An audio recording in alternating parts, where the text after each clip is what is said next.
नमस्कार दोस्तों, स्वागत है आपका YouTube के इस प्लेटफॉर्म पे। मैं हूं नैन निखिल देवांगन और आप देख रहे हैं CGPSC स्टडी सर्कल। दोस्तों, आज के इस वीडियो में जो हमारा पढ़ने का टॉपिक है वो है छत्तीसगढ़ का प्राकृतिक विभाजन, छत्तीसगढ़ के भौतिक विभाग। तो छत्तीसगढ़ के भौतिक विभाग को पढ़ने से पहले हम कुछ चीज़ों में अंतर जान लेंगे कि इनके बीच क्या डिफरेंस है। तो आइए देखते हैं दोस्तों। पहला है पर्वत या पहाड़। पर्वत, अब दोस्तों पर्वत किसे कहते हैं? जमीन से उठा हुआ भाग हो जिसका शिखर हो, जो चोटी होती है दोस्तों उसको शिखर कहते हैं, और जो नीचे का भाग होता है उसको आधार। तो दोस्तों ये होता है पर्वत। अब दूसरा ही इसमें आता है टर्म पहाड़ी। दोस्तों पहाड़ी किसे कहते हैं? तो दोस्तों पहाड़ी कहते हैं पर्वत से ऊंचाई में, पर्वत से हाइट में छोटा होता है, इसका भी शिखर होता है, इसका भी आधार होता है। अब दोस्तों आगे हम चलते हैं तो हम एक टर्म पाएंगे कि पठार किसे कहते हैं। इसकी भी जानकारी हमें होनी चाहिए। जो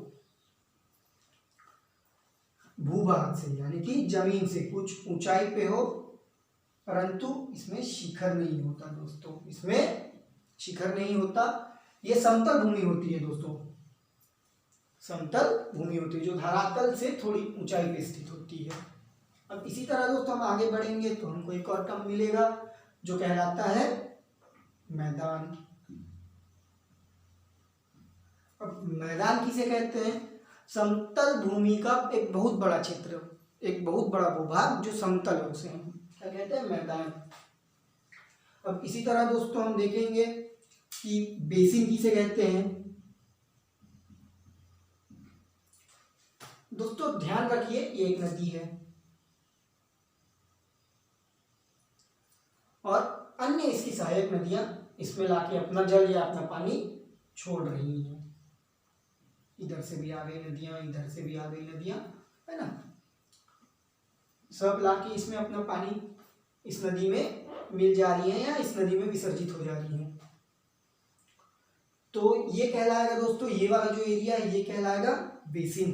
ध्यान रखिए दोस्तों, एक घर में एक होता है वॉश बेसिन जिसमें बीच में होता है छोटा सा छेद जिससे सारा पानी, इधर का सारा पानी जो निकलता है नल से वो सारा इसमें बहकर आउटलेट घर से बाहर चले जाता है। तो बस इसी थॉट को ही बेसिन कहा जाता है। बस यहाँ भी वही है कि सारे नदियों का पानी, सारे नदियों के अलावा सारे जगहों का पानी जो बरसात में पानी गिरा है वो आके इस नदी में मिल रहा है। किसी भी माध्यम से वो इसमें आके मिल रहा हो, चाहे इस माध्यम से हो चाहे डायरेक्ट इसी नदी में मिल रहा हो, बरसात का पानी नदी नालों के माध्यम से। और इसे ही हम क्या कहेंगे दोस्तों? बेसिन। तो आइए दोस्तों हम मेन हमारे सब्जेक्ट में लौटते हैं, छत्तीसगढ़ का प्राकृतिक विभाजन। जैसा कि आप सभी जानते हैं छत्तीसगढ़ को 4 भागों में विभक्त किया गया है, प्राकृतिक आधार पर 4 भागों में विभक्त किया गया है। तो दोस्तों इसको हम अच्छे से जानने के लिए पहले हम छत्तीसगढ़ का नक्शा बनाते हैं और नक्शे के द्वारा इसका हम अध्ययन करते हैं। तो दोस्तों छत्तीसगढ़ का एक नक्शा बनाते हैं सबसे पहले।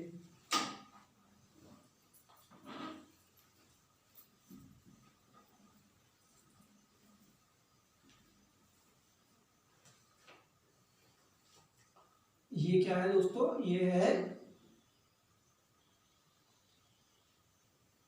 छत्तीसगढ़ का एक रफ डायग्राम दोस्तों, है ना। अभी से हम संभाग में विभक्त कर देते हैं दोस्तों।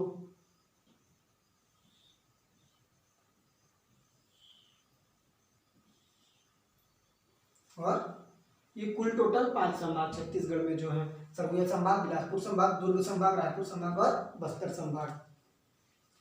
दोस्तों जो हमारा पहला जो प्राकृतिक प्रदेश है दोस्तों वो है पूर्वी बघेलखंड का पठार। पूर्वी बघेलखंड का पठार। दोस्तों पूर्वी बघेलखंड का पठार मुख्यतः बघेलखंड के पठार का एक भाग है तो दोस्तों इसको जानने के लिए हम सबसे पहले मध्य प्रदेश वाले पार्ट में चलते हैं। ये है दोस्तों मध्य प्रदेश का एक रफ डायग्राम, है ना। अब इसे हम दो भाग में विभक्त कर देते हैं दोस्तों। ये हो गया दोस्तों दो भाग में विभक्त मध्य प्रदेश। अब जो उत्तर वाला भाग है उसे भी हम दो भाग में विभक्त कर देते हैं। तो दोस्तों जो पश्चिम की ओर है ये कहलाता है दोस्तों मालवा का पठार, मालवा का पठार। और इसी तरह दोस्तों जो पूर्व की ओर जो भाग है वो कहलाता है बघेलखंड का पठार, बघेलखंड का पठार, है ना। और बघेलखंड के पठार का जो भाग छत्तीसगढ़ में पाया जाता है, चूंकि वो बघेलखंड के पठार का पूर्वी भाग है तो उसे हम कहते हैं पूर्वी बघेलखंड का पठार। तो इसका अध्ययन करने से पहले हम सरगुजा संभाग को जिलों में विभक्त कर लेते हैं दोस्तों। तो ये हो गया दोस्तों कोरिया, ये सूरजपुर, ये बलरामपुर रामानुजगंज, ये जशपुर और सरगुजा जिला। तो बघेलखंड का पठार का जो भाग छत्तीसगढ़ में आता है उसे हम पूर्वी बघेलखंड का पठार कहते हैं। और ये छत्तीसगढ़ के 4 जिलों में विन्यासित है, 4 जिलों को कवर अप करता है। तो पहला देखा जाए ये कुछ इस तरह से, संपूर्ण कोरिया जिला, संपूर्ण सूरजपुर जिला, कुछ अंशतः बलरामपुर जिला और कुछ सरगुजा जिला को कवर करता है। कुछ इस तरह से दोस्तों, एक रफ है, आप इसे पढ़ने के लिए यूज कर सकते हैं, है ना।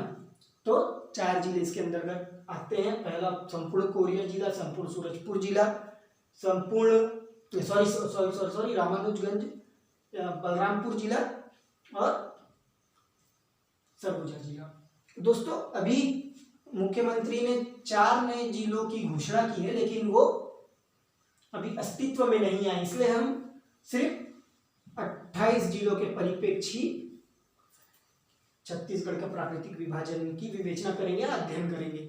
जब वो 4 नए जिले ऐड हो जाएंगे, जब उनका प्रकाशन राजपत्र में हो जाएगा और उनकी सीमाएं स्पष्ट रूप से हमें पता चल जाएंगी, तो एक अपडेट वीडियो के साथ ही आपको अपडेट करा दिया जाएगा। तो दोस्तों ये हो गया पहला पूर्वी बघेलखंड का पठार। अब दोस्तों दूसरा है जशपुर शामली पाट प्रदेश, जशपुर शामली पाट प्रदेश। दोस्तों जशपुर शामली पाट प्रदेश छोटा नागपुर के पठार का हिस्सा है। जैसा कि आप सब जानते हैं दोस्तों, ये वाला जो हिस्सा है, ये वाला जो हिस्सा है दोस्तों, ये है झारखंड, है ना। ये वाला हिस्सा क्या है? झारखंड का हिस्सा। अब झारखंड के हिस्से का ये वाला जो भाग है दोस्तों, ये है छोटा नागपुर का पठार, छोटा नागपुर का पठार, है ना। अब छोटा नागपुर के पठार का जो भाग छत्तीसगढ़ में विन्यासित है, छत्तीसगढ़ में आता है, उसे हम कहते हैं जशपुर शामली पाट प्रदेश, है ना। तो इसके अंतर्गत कौन कौन से जिले आते हैं छत्तीसगढ़ के? सरगुजा संभाग के 3 जिले, संपूर्ण जशपुर जिला, माफ कीजिएगा, संपूर्ण जशपुर जिला, सरगुजा जिला और बलरामपुर जिला। इस तरह से ये दूसरा भाग हमारा दूसरा प्रदेश हो गया, वो हो गया जशपुर शामली पाट प्रदेश, प्राकृतिक प्रदेश में से। तीसरा हमारा प्राकृतिक प्रदेश है दोस्तों छत्तीसगढ़ का मैदान,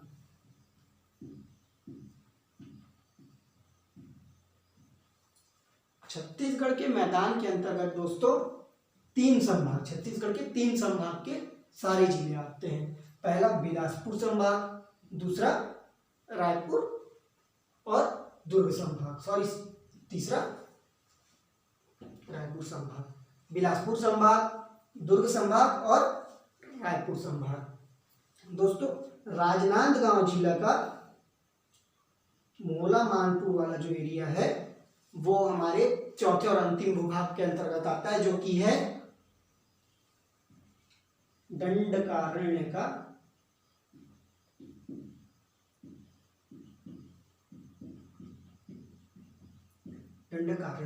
पठार। तो आइए दोस्तों इसके बारे में हम जानकारी ले लेते हैं मोटा मोटी। दोस्तों जैसा कि इधर का जो हिस्सा है दोस्तों वो है तेलंगाना स्टेट, तेलंगाना राज्य। तेलंगाना राज्य में स्थित है दोस्तों तेलंगाना का पठार, तेलंगाना का पठार। तेलंगाना को दोस्तों TN से मैं डिनोट कर रहा हूँ। अब तेलंगाना के पठार का जो हिस्सा छत्तीसगढ़ में आता है उसे हम कहते हैं दंडकारण्य का पठार। और दोस्तों ये वाला हिस्सा आता है छत्तीसगढ़ का संपूर्ण बस्तर संभाग के 7 जिले और राजनांदगांव जिले का मोला मानपुर तहसील। इस तरह से दोस्तों हमारे 4 जो प्राकृतिक प्रदेश है वो हो गए। अब जो आज हम जिन 2 प्राकृतिक प्रदेशों के गहन अध्ययन करेंगे वो है पूर्वी बघेलखंड का पठार और जसपुर सामरी पाक प्रदेश। तो आइए दोस्तों इन दोनों की हम विवेचना करते हैं, थोड़ा सा इनको हम डीप में पढ़ते हैं। सबसे पहले हम एक बना लेंगे, जैसे कि हमको अभी सरगुजा संभाग के परिप्रेक्ष्य में ही पूरी जानकारी लेनी है तो मैं सिर्फ सरगुजा संभाग का ही एक रफ डायग्राम बनाऊंगा और उसी में हम इनके सारे उपविभाग के बारे में जानेंगे। तो दोस्तों ये हो गया हमारा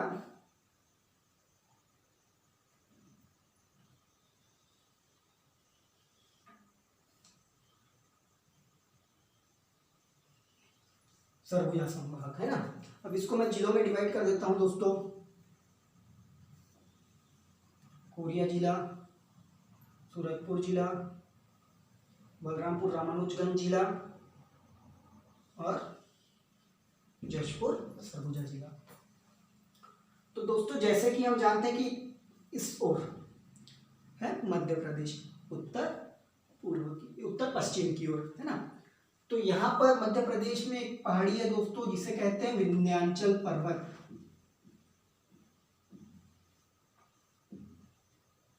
विंध्याचल पर्वत दोस्तों, विंध्याचल पर्वत में 4 श्रृंखलाएं पाई जाती हैं। विंध्याचल पर्वत में 4 श्रृंखला पाई जाती हैं जिसमें से पहला का नाम है विंध्याचल। विंध्याचल पर्वत की 4 श्रृंखलाओं में पहली श्रृंखला का नाम ही है विंध्याचल।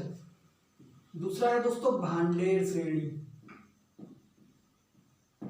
भांडेर श्रेणी, भांडेर श्रृंखला। तो ये दोस्तों भांडेर श्रृंखला है। अब तीसरी है दोस्तों कैमूर,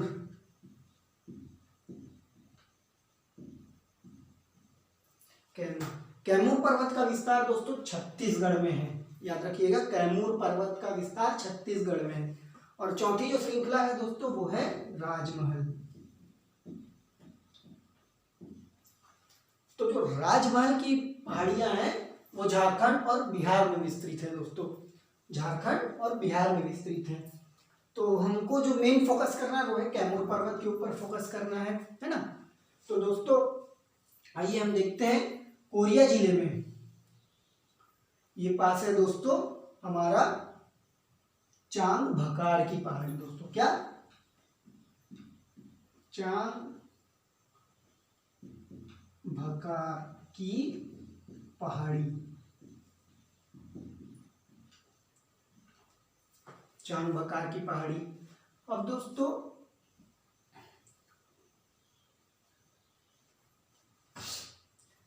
ये 3 जिलों में विस्तृत है दोस्तों। देवगढ़ की पहाड़ी,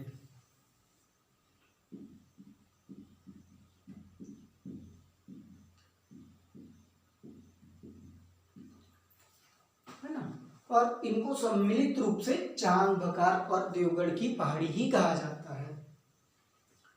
तो चांग भकार और देवगढ़ की पहाड़ी को ही कैमूर पर्वत श्रृंखला कहा जाता है दोस्तों। तो ये हो गया चांग भकार देवगढ़ की पहाड़ी, है ना। अब देवगढ़ में स्थित है दोस्तों इस प्राकृतिक प्रदेश की सबसे ऊंची चोटी जिसका नाम ही देवगढ़ है ना। अब इसकी ऊंचाई कितनी है दोस्तों, इसकी ऊंचाई है 1033 मीटर, है ना। देवगढ़ की पहाड़ी में स्थित है देवगढ़ की इस प्राकृतिक प्रदेश की सबसे ऊंची चोटी जिसकी ऊंचाई है 1033 मीटर, है ना। अब दोस्तों आगे चलते हैं, है ना। अब आगे चलते हैं सरगुजा जिले में। सरगुजा जिले में स्थित है दोस्तों, सरगुजा जिले में स्थित है रामगढ़ की पहाड़ी।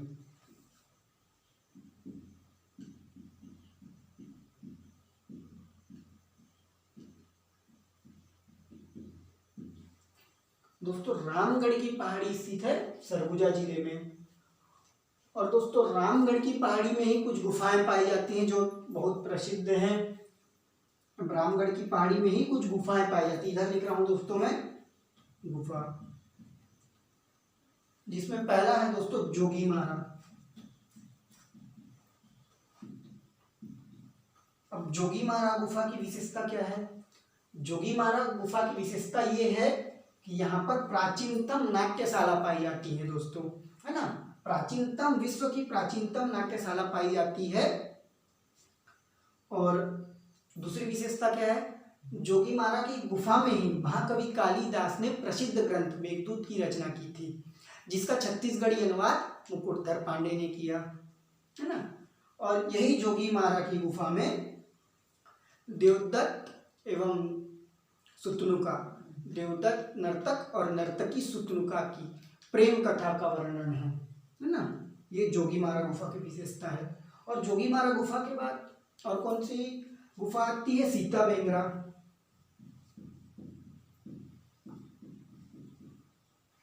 लक्ष्मण बेंगरा,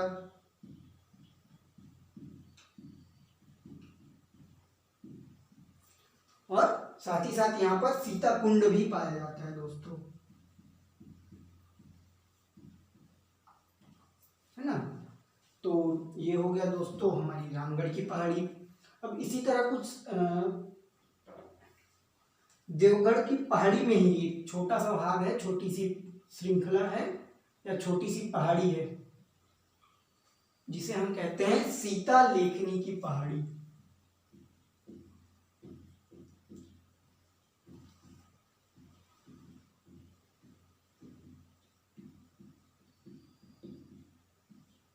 सीता लेखनी की पहाड़ी। दोस्तों ये हो गया हमारा पूर्वी बघेलखंड के पठार के अंतर्गत जो जो इसके उप विभाग है वो आ गए दोस्तों। इसमें मैं छत्तीसगढ़ के, इसमें बेसिन भी स्थित है, लेकिन मैं छत्तीसगढ़ में जितने बेसिन हैं उसको नेक्स्ट वीडियो में कवर करूंगा।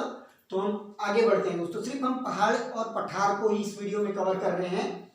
हम जो एक और वीडियो बनाएंगे उसमें हम कवर करेंगे, जो हमारा अगला वीडियो होगा उसमें हम कवर करेंगे दोस्तों। आइए दोस्तों आगे बढ़ते हैं। तो हमारा जो दूसरा भूभाग है उसे हम पढ़ते हैं। दूसरा जो हमारा प्राकृतिक प्रदेश है उसे हम पढ़ते हैं दोस्तों। तो इसे मैं मिटा दे रहा हूं, आप वीडियो को पॉज करके लिख सकते हैं।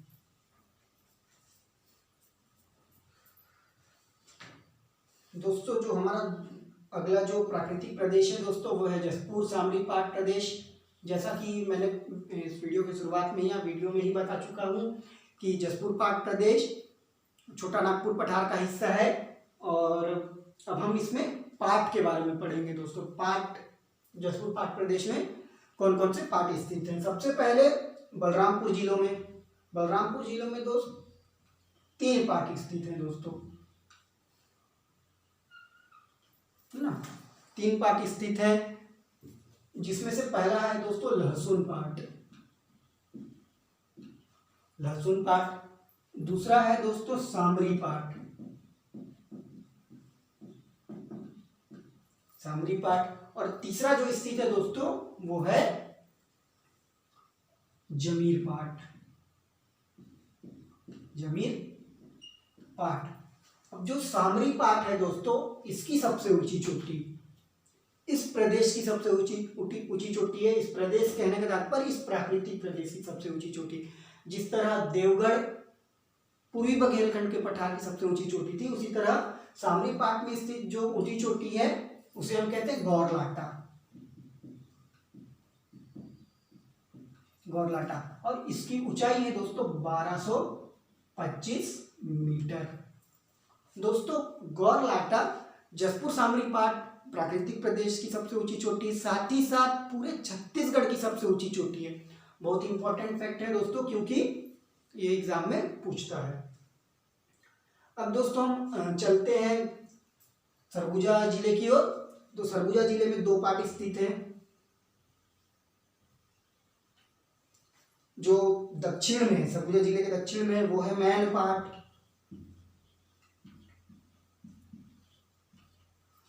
और जो सरगुजा जिले में उत्तर में स्थित है दोस्तों वो है जारंग पार्ट। जारंग पार्ट। अब दोस्तों ये तो हो गए सरगुजा जिले की बात। अब दोस्तों हम चलते हैं जशपुर जिले में।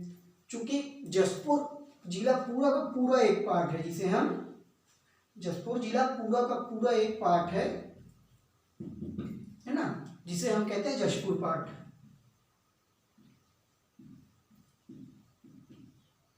दोस्तों जशपुर पार्ट पूरे छत्तीसगढ़ का सबसे बड़ा पार्ट प्रदेश है, पूरे छत्तीसगढ़ का सबसे बड़ा पार्ट है ये, है ना। और जो जशपुर पार्ट का उत्तरी भाग है, ये वाला भाग, इसे हम कहते हैं पंडरा पार्ट। पंडरा पार्ट। दोस्तों इस वीडियो